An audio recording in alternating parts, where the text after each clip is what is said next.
Oui, rebonjour. Nous sommes toujours sur les postes de travail et appareils mobiles, la prise en charge des appareils mobiles en entreprise. Donc on va avoir l'accès aux données et l'accès aux applications. Alors, il y a plusieurs façons de vous connecter à distance à vos données. Donc déjà, il y a quelque chose qui s'appelle les work folders, les répertoires de travail. Je ne sais pas si vous connaissez cette fonctionnalité qui est apparue dans Windows 8, c'est la possibilité de se connecter à distance à un répertoire de travail et de pouvoir y accéder même en mode offline, ça qui est pratique. Alors je vais vous montrer un petit peu de quoi il s'agit. Alors les workfolders, un répertoire de travail, alors, je vais juste mettre mon stylo. Euh, donc vous avez plusieurs solutions aujourd'hui pour vous connecter à des drives. Euh, donc la fonctionnalité, hop, on avait dit prenez celui-là, voilà. Donc pratique OneNote pour prendre des notes en tout cas. Donc, je vais me remettre sur mon.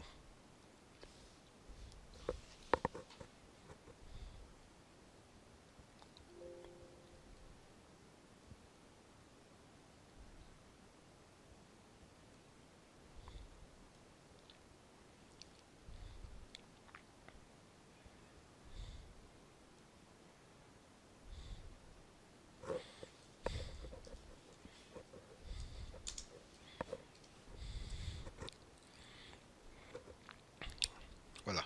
Donc là je me suis mis une nouvelle note. Donc ça va mieux. Donc on va revenir ici. Donc là, le dossier de travail, vous allez avoir un serveur. Et sur ce serveur-là, on va installer la fonctionnalité dossier de travail.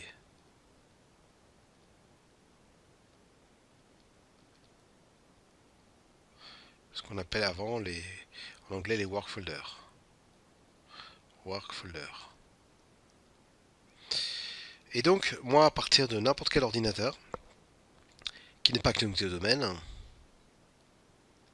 donc ça fonctionne pour les postes Windows et également pour iOS, pour Windows RT, eh bien, je vais pouvoir me connecter en HTTPS, à travers le protocole HTTPS, sur un share, et le share va être disponible ici, un peu comme OneDrive professionnel, hein, ou OneDrive normal, et je vais pouvoir déposer mes documents ici, et automatiquement à travers HTTPS, donc pour HTTPS, ils vont venir se sauvegarder sur ce dossier-là. Donc ça, c'est quelque chose qui est intéressant et qui est arrivé, comme je vous l'ai dit, dans Windows 8. Alors la fonctionnalité, je vais vous montrer où on l'installe. Donc ce qu'on fait, c'est qu'on va ici ajouter le rôle d'un service. Donc je vais faire sélectionner le serveur, je vais prendre le serveur sur lequel je suis. Et ici, vous avez dans la partie fichier, serveur de fichiers ici, donc comme je vous l'ai dit tout à l'heure, le dossier de travail. Et quand on installe cette fonctionnalité, eh bien ça va nous faire un drive qu'on va pouvoir sur lequel on va pouvoir se connecter de n'importe où. Donc c'est comme du Google Drive ou du Dropbox, sauf que c'est quelque chose que vous installez sur vos serveurs. Donc c'est vraiment du cloud privé. Et ensuite, au niveau de ma workstation, une fois que j'ai installé cette fonctionnalité, si je vous montre juste cette fonctionnalité ici, donc j'installe ça. En général, on l'installe sur un serveur de fichiers. Là, je le fais sur mon DC. Ça va installer 2IS Hostab Webcore. Donc, c'est un mini 2IS qui va être utilisé justement pour ces dossiers de travail. Donc, vraiment, vous voyez ça comme un Google Drive ou un Dropbox, mais à l'intérieur de votre société. Donc, ça va plaire aux partisans ou ceux qui ne sont pas forcément pour le cloud et qui veulent avoir quelque chose en interne dans la société. Donc, on va attendre.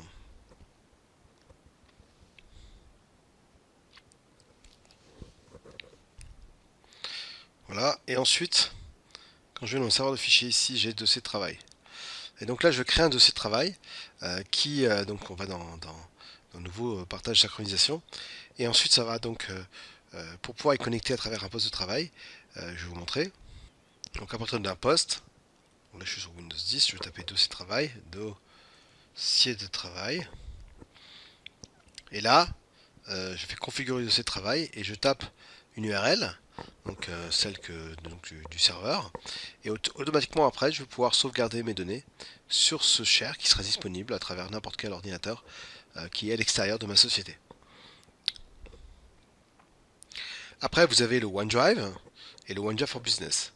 Alors le OneDrive c'est le OneDrive traditionnel que vous devez tous connaître, hein, qui est un concurrent de Google Drive ou Dropbox, et le OneDrive for Business qui lui offre beaucoup plus de stockage et de possibilités. Donc le OneDrive.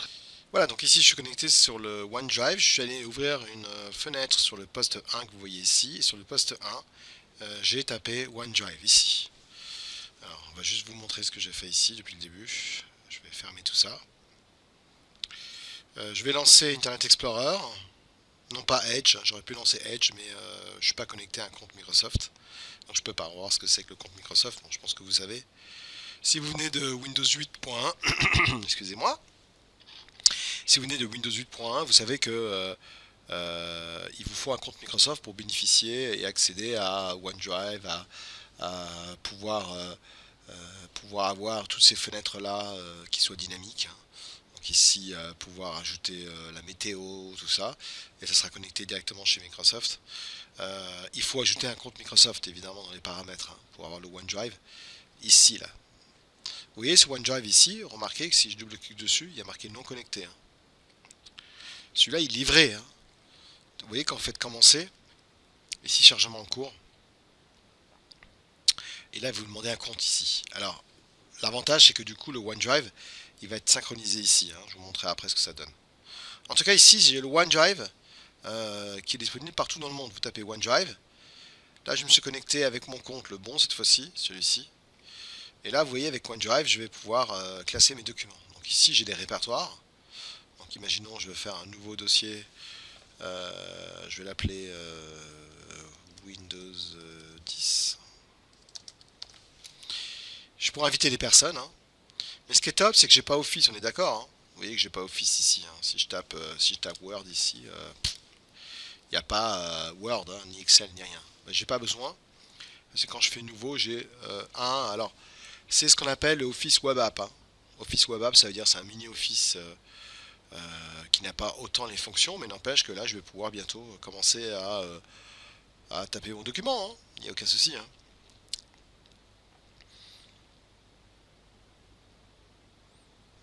Hein, on a quand même pas mal d'options. Hein. Vous voyez, on a l'accueil, insertion, mise en page.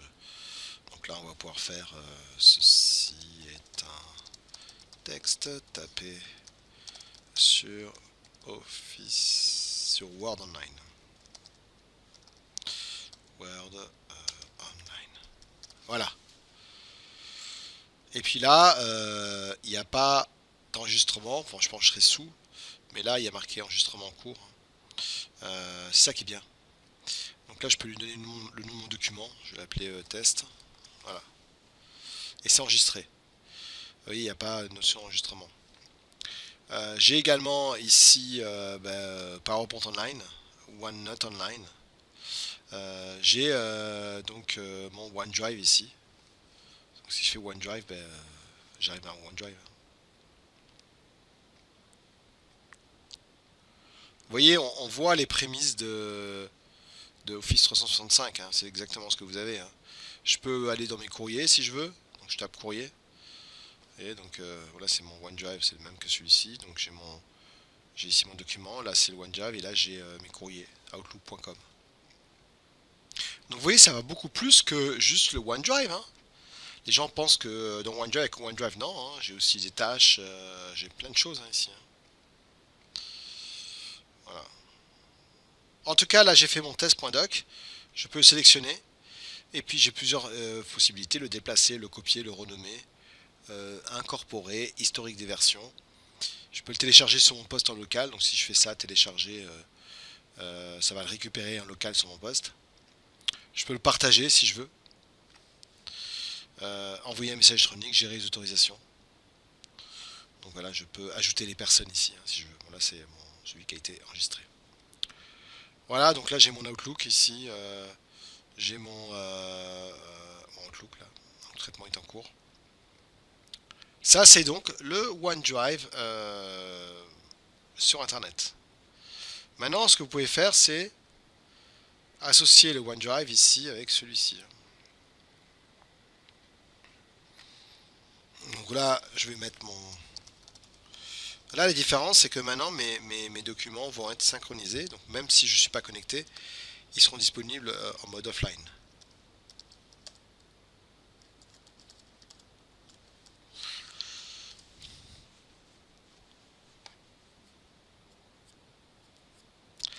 Donc là, il y a marqué connexion en cours.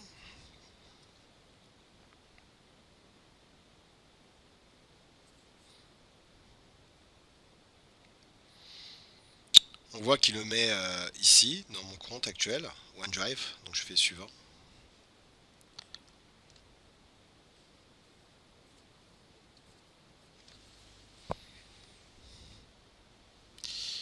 Là, il est en train de synchroniser mes fichiers. Enfin, j'en ai pas pour l'instant, puisque c'est à moi de les mettre. Donc, chargement de la liste de vos dossiers.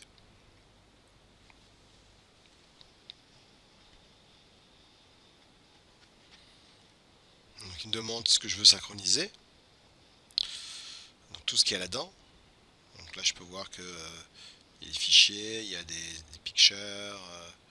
Donc, je fais donc espace restant, c'est 112 sectionné 1,3. Donc, je fais suivant. Ouais, tout à fait, terminé. Et voilà. Alors ça c'est Edge, hein. Alors il essaie de m'ouvrir Edge, hein. Ça n'a rien à voir, hein, c'est autre chose, hein. C'est parce que il a pris Edge par défaut, hein, pour ouvrir mes fichiers HTML. Mais il n'y a aucun souci. Et là, je retrouve ce que j'ai créé tout à l'heure. Donc j'ai mon OneDrive, ici Windows 10. Et là je peux, si je veux, donc là j'ai mon test que j'ai créé tout à l'heure, hein. Et là je peux créer n'importe quel document là-dedans. Je sais pas, je vais mettre une image. Je fais test. Voilà, et là dans OneDrive, si je fais, pardon, si je vais ici dans OneDrive, je peux donc aller sur OneDrive sur le net, gérer le stockage ici. Ne vous inquiétez pas, là il essaie d'ouvrir simplement l'Internet Explorer, le Edge, mais le Edge ne fonctionne que si j'ai un compte Microsoft. Alors le message que j'ai pour le Edge, pour l'enlever si vous voulez, parce que ça peut être embêtant, c'est juste pour ceux qui ne savent pas le faire, je vous le montre. Il faut faire un gpedit .msc, c'est une stratégie locale. Et il faut, je vais vous montrer où il faut aller. Donc vous devez aller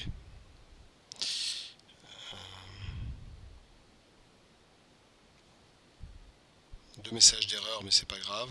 Paramètres Windows ici. Dans paramètres de sécurité,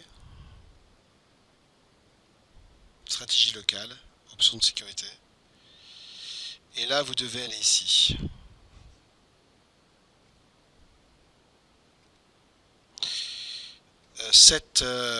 Le contrôle de Content Center mode approbation, il faut le mettre en activé. Comme ça, c'est au moins vous n'aurez plus le problème. Voilà, donc là maintenant je peux gérer le stockage. C'est juste pour qu'il ouvre IE, hein, enfin Edge, pas IE. IE c'est pas ça, hein. IE c'est ça, hein, qu'on se trompe pas, hein. Ça c'est IE, ça c'est Edge, qui est le nouveau navigateur de Microsoft. Donc là on gère le stockage. Donc je vais vous montrer, j'arrive sur cette page là. Et sur cette page là je vais pouvoir gérer mon stockage.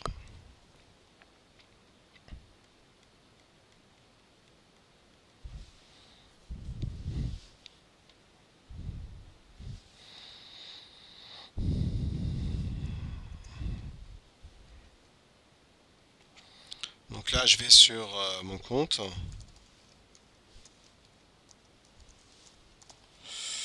Voilà.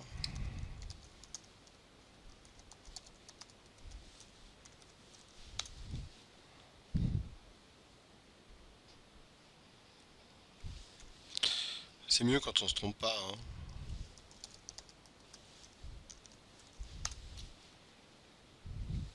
Qu'est-ce que j'ai mis?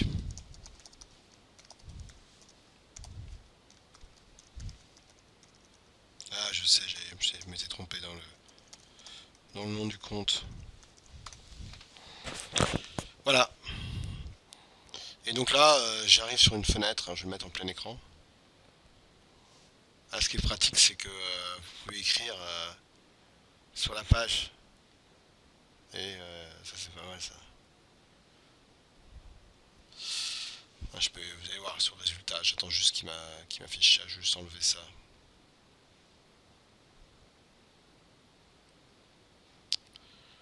Ouais, je peux faire ça. Je peux par exemple faire ça.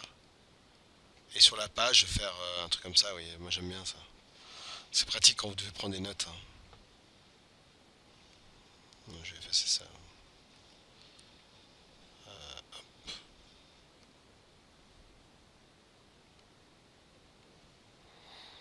Bon, ma page, elle n'arrive pas.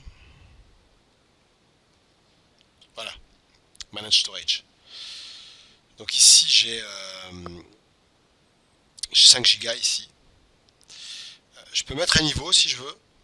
Donc je mets sur mettre à niveau.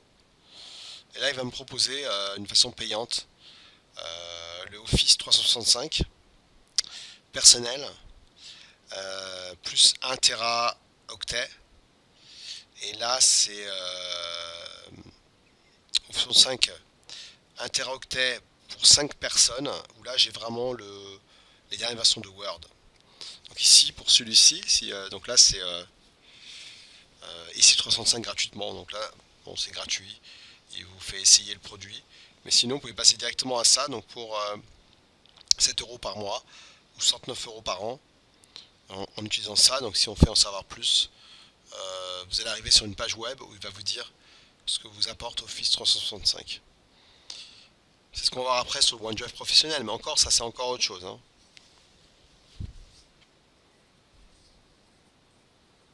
Donc vous voyez, on est en Office 365 personnel. Il y a Office 365 pour les petites sociétés, les moyennes et pour les très grandes entreprises.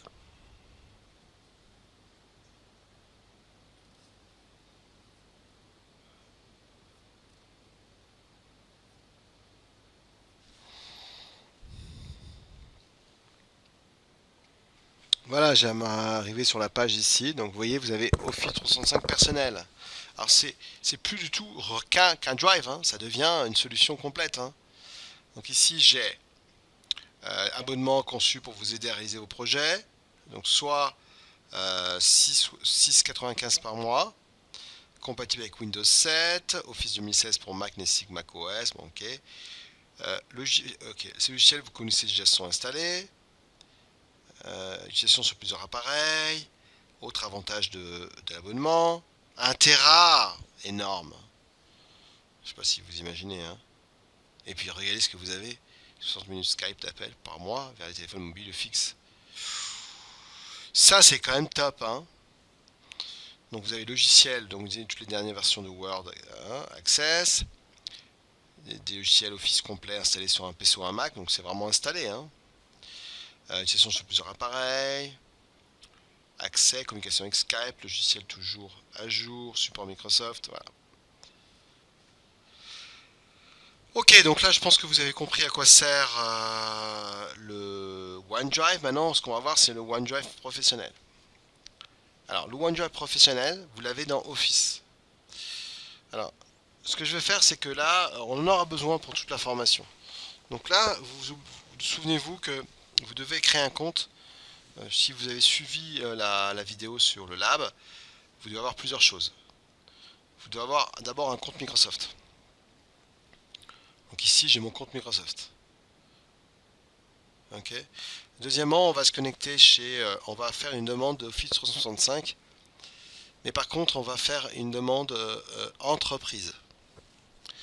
Pourquoi? Parce que il n'y a que dans la version entreprise que je vais pouvoir avoir Intune. Et Intune, il faut savoir que ça, c'est une première formation que je fais. Mais après, je fais une deuxième formation sur les devices. Cette formation est coupée en deux formations, hein, qui sont complètement indépendantes, mais vous suivez les deux pour l'examen. Donc vous l'avez ça dans la présentation de la formation. Donc je prépare déjà mes comptes, hein. En tout cas, j'en ai besoin d'avoir Office 365 Enterprise. Donc il faut demander une version d'essai. Je vais vous montrer exactement comment ça marche. Alors, en attendant, avant de voir, vous voyez que là, toute la formation, je vais la faire, enfin, une partie de la formation, mais surtout je dis l'autre partie de la formation, sur Office 65 Enterprise E3, qui offre énormément de fonctionnalités. Énormément de fonctionnalités. Donc, j'en vois, c'est 20 euros par mois. Enfin, c'est énorme, hein. Donc, ça, on va le voir. On verra après de quoi il s'agit. Moi, ce qui m'intéresse pour l'instant, pour vous montrer à quoi ressemble le OneDrive professionnel. Alors, on l'avait dans l'offre avant, hein, vous savez, ce qu'on a vu avant. Donc, on va faire un free trial. On va demander de tester ce produit. Alors, en attendant, je vais ouvrir une fenêtre ici pour vous montrer un petit peu OneDrive for Business.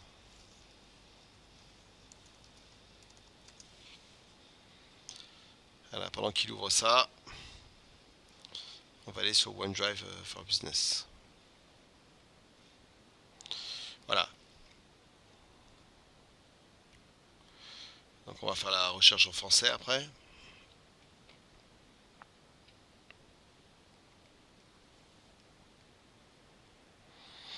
Donc qu'est-ce qu'on voit ici? Donc là je suis en EN. Donc je vais mettre en FR/CH vu que je suis en Suisse. FR/CH.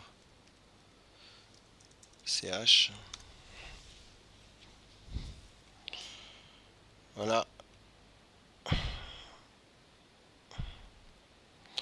Donc un espace de stockage en ligne.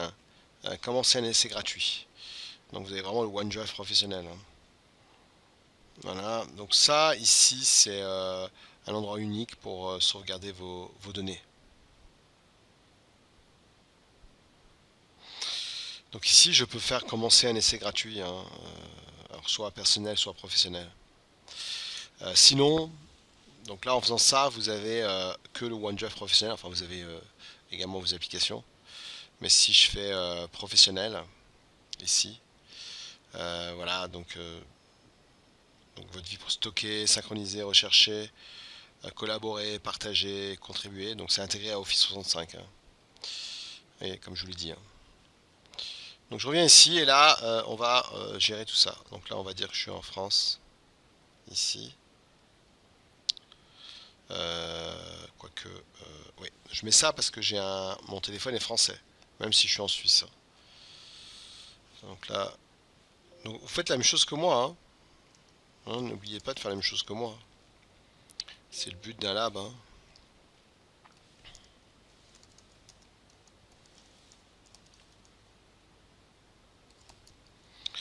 Donc là, vous remplissez le compte que vous avez créé avant, hein. Il vous faut un nouveau compte, hein. Sinon, business phone number. Euh, hop. Donc je vais mettre mon téléphone. Plus 33 6 356 10 93. Si vous voulez m'envoyer un petit SMS en disant je suis là, bah avec plaisir, hein. Compagnie name, on va mettre Fabrice. Organisation, bon, ça n'a pas d'importance, hein. Next. Username, donc là, Fabrice underscore Sforza. Et là, comme on n'a pas un domaine, normalement, si vous avez une société, vous avez un domaine complet. Mais là, on va se connecter sur le site, sur le domaine route de Microsoft. Donc là, on va dire, allez, on va dire que tiens, je vends du chocolat. Je vends du chocolat pour la Suisse qui est, en espérant qu'il soit disponible. Ah non, il est déjà pris. Alors, on va mettre chocolat CH par exemple. Voyons voir. Ah, il est déjà pris. Ah, on n'a pas de chance, hein. Alors on va mettre que oui, choco chocobon. Bon, et voilà, chocolat bio, impeccable. Donc là, je vais mettre mon password. Donc là, j'ai mis mon password. Vous vous souvenez bien de tout ce que vous avez mis, hein. Donc mais notez-le, hein, c'est important. Ok, on fait next. Mon numéro de téléphone.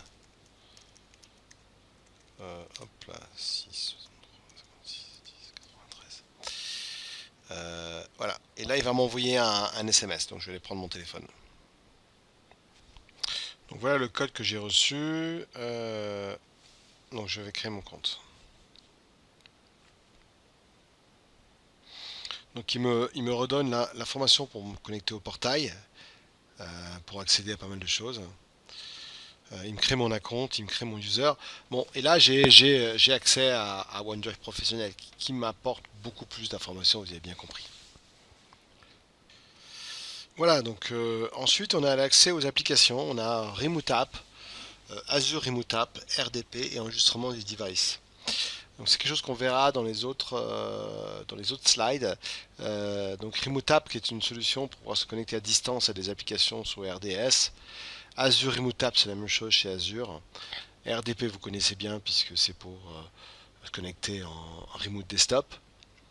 Et enregistrement du device. Dans la prochaine vidéo, on verra ça d'une façon un peu plus détaillée. Donc voilà, on a vu l'accès aux données et l'accès aux applications. À bientôt.